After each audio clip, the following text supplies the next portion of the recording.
everybody. My name's War of Noise because that's what this is. As a lot of you may remember, the 2016 presidential election didn't exactly go as we all were told it would. It seemed to be within a certain, I guess you could say, industry's interests that everyone believe a certain direction and therefore vote that way.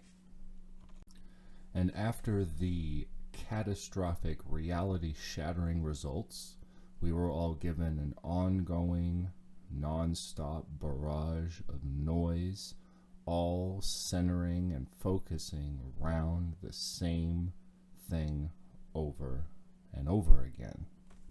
But remember, this is a war of noise, and when all the noise is being shot in one direction, what do you have to do? Look where the sound is the most silent. The fact that the DNC rigged the election in favor of Hillary Clinton and against Bernie Sanders, therefore galvanizing Bernie Sanders voters to either not vote at all or vote for Trump, provides a better explanation for the outcome of the 2016 election. Now, a lot of us know this by now. I'm just repeating this because the volume is starting to turn up in specific ways again. Once again, Bernie Sanders is out and the big establishment Democrat is in. The DNC pulled the exact same shit that they did 4 years ago. Or did they? I'm starting to think there might be another explanation here. It should be abundantly clear to anybody who has been paying attention at all to Joe Biden that his brain is falling apart. He's experiencing cognitive impairment.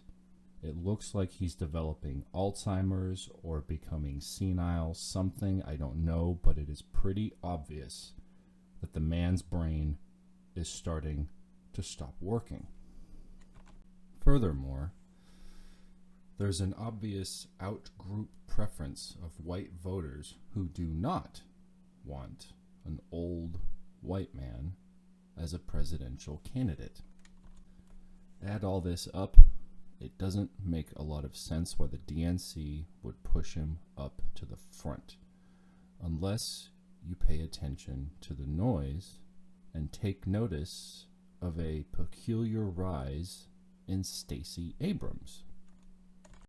Now, I would go into who Stacey Abrams is, what her positions are, what her voting record is, what she's like, what she's not like, but honestly, I don't think that actually matters. The reason why I say that is because the initial news that popped up about her all of a sudden talked about one thing and one thing only. She's a woman of color. That's it. That's all that people are going to ultimately end up seeing. I bet you that when she gets selected as vice president to Joe Biden, that's what we're going to be hearing about in opinion pieces, headlines, pundits, and politicians. She's a woman of color. She's a woman of color over and over again. They're trying to run off of the Obama fervor back in 2008. Now, if you also remember how much that didn't matter with Tulsi Gabbard and Kamala Harris. Now, I know a lot of people remember not liking these candidates. You might remember why, but that doesn't matter either. You were told to oppose them, and so you did. The entire reason why I made this video came from me speculating what would happen if Joe Biden had to drop out. What if it became so undeniable that he was falling apart that he could no longer go on? What if a presidential candidate dropped out of a presidential race during the primary? What would happen? The only thing I really did find on this was one source. This is from Vox, and it's from the 2016 election, so keep that in mind. They're talking about Hillary Clinton and Donald Trump instead of Biden and Trump. So, yeah, but anyways, They basically say they have what is called a break-in case of emergency contingency plan that would force a few hundred party bigwigs into an extraordinary and unprecedented position. There seems to be a lot of that going around these days, so I wouldn't be surprised. They would decide the fate of the race with only a few ambiguous rules to help them chart their course forward. First and foremost, nobody would force a presidential candidate to do so. Only the nominees can make the decision to give up their position as the presidential candidate themselves.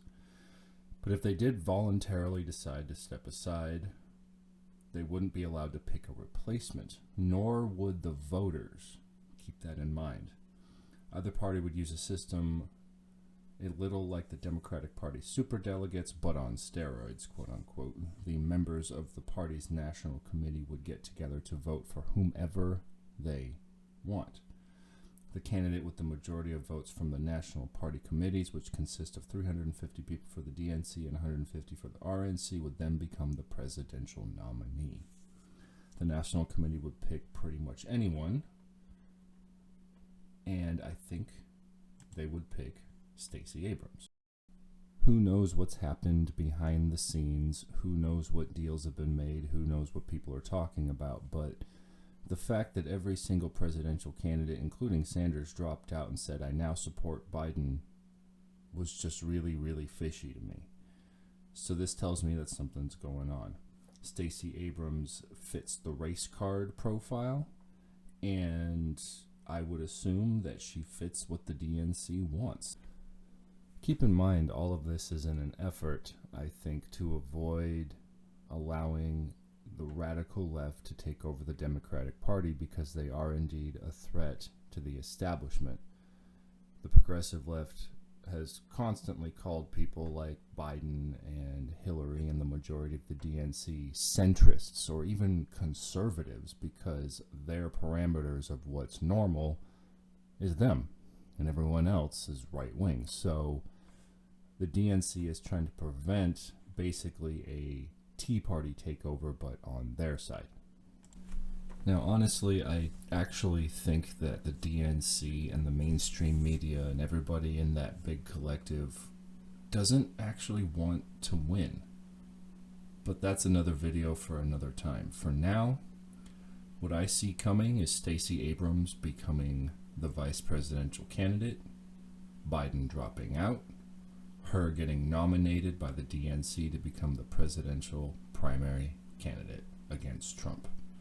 If she loses, it'll reinforce their narrative that we live in a racist, sexist country. If they win, then they win.